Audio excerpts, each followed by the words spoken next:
जय अन्नपूर्णा माता जी की। श्री अन्नपूर्णा माता की पूजन सामग्री: धूप दीप लाल फूल रोले हरे धान के चावल अन्नपूर्णा देवी जी का चित्र, रेशमी या साधारण सूत का डोरा, पीपल का पत्ता, सुपारी, तुलसी का पौधा, अन्नपूर्णा देवी की मूर्ति, धान की बाल का कल्प वृक्ष, अन्न से भरा हुआ पात्र यानी कड़छी, 17 पात्रों में पकवान बिना नमक का, हरे धान का चावल। बोलो श्री माँ अन्नपूर्णा की जय। श्री माता अन्नपूर्णा जी की व्रत कथा। काशी निवासी धनंजय की पत्नी का नाम सुलक्षणा था। उसे अन्य सब सांसारिक सुख प्राप्त थे, परंतु निर्धनता ही एक दुख का कारण थी। यह दुख उसको हर समय सताता रहा था। एक दिन सुलक्षणा अपने पति से बोली कि स्वामी, आप कुछ उद्यम करो तो काम बने।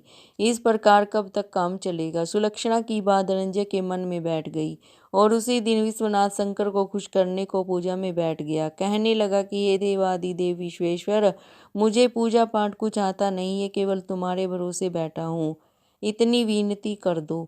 वह 3 दिन तक भूखा प्यासा बैठा रहा। यह देखकर भगवान शंकर ने उसके कान में अन्नपूर्णा अन्नपूर्णा अन्नपूर्णा इस प्रकार 3 बार कहा। यह कौन क्या कह गया, यह सोच में धनंजय पड़ गया और मंदिर में आते हुए ब्राह्मणों को देखकर पूछने लगा, पंडित जी, यह अन्नपूर्णा कौन है? वे बोले, तू अन्न छोड़ बैठा है, सो हर समय अन्न की ही बात सूझती है।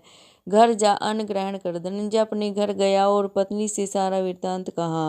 वह बोली कि हे नाथ, चिंता मत करो, स्वयं शंकर जी ने यह मंत्र दिया है, वह खुद इसका खुलासा करेंगे और फिर जाकर आप उनकी आराधना करो। धनंजय फिर जैसा का तैसा पूजा में बैठ गया। रात्रि में शंकर जी ने आज्ञा दी कि तू पूर्व दिशा में जा, वहां इसका योग लगेगा और तू सुखी होगा। महादेव बाबा का कहना मान वह पूर्व दिशा की ओर चल दिया और वह अन्नपूर्णा अन्नपूर्णा कहता जाता और रास्ते में फल खाता जाता, झरनों का पानी पीता जाता। इस तरह कितने ही दिन चलता गया। वहां उसे चांदी सी चमकती हुई वन की शोभा देखने में आई, सुंदर सरोवर देखने में आया और उसके किनारे कितनी अप्सराएं झुंड बनाई बैठी थी। एक कथा कहती थी और बाकी सब जय मां अन्नपूर्णा जय मां अन्नपूर्णा इस प्रकार बार बार कहती थी। अगन मास की उचाली रात्रि थी। आज ही से इस व्रत का आरंभ था। जिस शब्द की खोज में मैं घर से निकला था, वह शब्द आज मुझे सुनने को मिला है। धनंजय उसके पास जाकर पूछता है कि हे देवियों, आप ये क्या करती हो? वे बोली कि हम माता अन्नपूर्णा का व्रत करती हैं। इस पर धनंजय ने फिर से पूछा कि व्रत करने में क्या होता है? यह किसी ने किया भी है, इसको कब किया जाए, यह समझा कर मुझसे कहो। वे कहने लगी कि इस व्रत को सभी कर सकते हैं। 17 दिन तक के लिए 17 गांठ का सूत्र लेना, 17 दिन न बन सके तो 1 दिन का उपवास करना, यह भी न बन सके तो केवल कथा सुनकर माता का प्रसाद लेना, निराहार रहकर कथा कहना, कथा को सुनने वाला कोई न मिले तो पीपल के पत्ते को रख, सुपारी ग्वारपाठा के वृक्ष को सामने कर, दीपक को साक्षी कर, सूर्य, गाय, तुलसी या महादेव को बिना कथा सुनाए मुख में दाना न डालना। यदि भूल में कुछ पड़ जाए तो 1 दिवस फिर उपवास करना और व्रत में क्रोध न करे, झूठ न बोले। धनंजय बोला कि इस व्रत के करने से क्या होगा?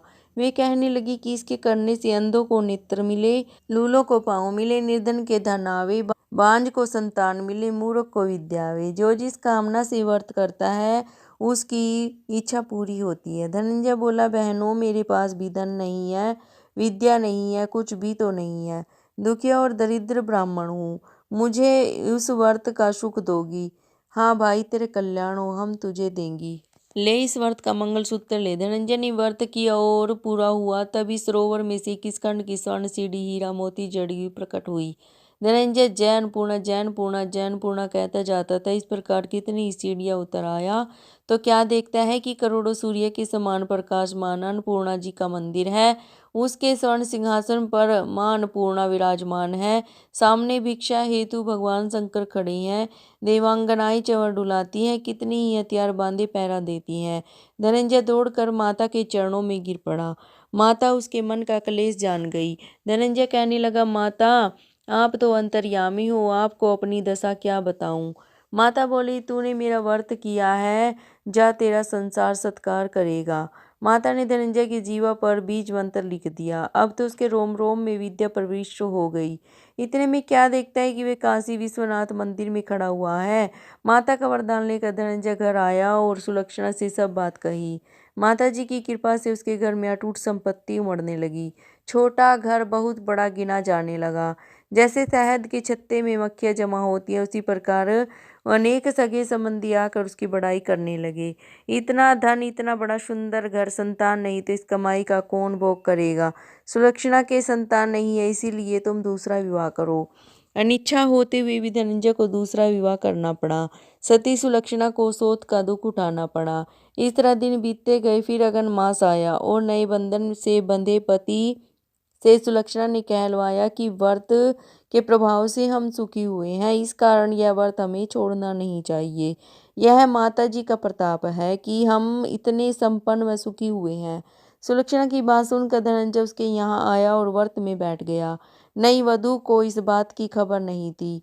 वह धनंजय के आने की राह देख रही थी। दिन बीतते गए और व्रत पूरा होने में 3 दिवस रहे कि नई पत्नी को खबर मिली और उसके मन में ईर्ष्या की ज्वाला दहक रही थी। सुलक्षणा के घर पहुंची और झगड़ा करके वह धनंजय को अपने साथ ले आई और नए घर में धनंजय को थोड़ी देर के लिए निद्रा ने आ दबाया। उसी समय नई पत्नी ने उसे व्रत का सूत्र तोड़कर अग्नि में फेंक दिया। अब तो माता जी बड़ी क्रोधित हुई। घर में अकस्मात आग लग गई, सब कुछ जलकर राख हो गया। सुलक्षणा जान गई कि पति को फिर अपने घर ले आई। नई पत्नी रूठ कर पिता के घर जा बैठी। संसार में 2 जीव थे, एक ही रह गया।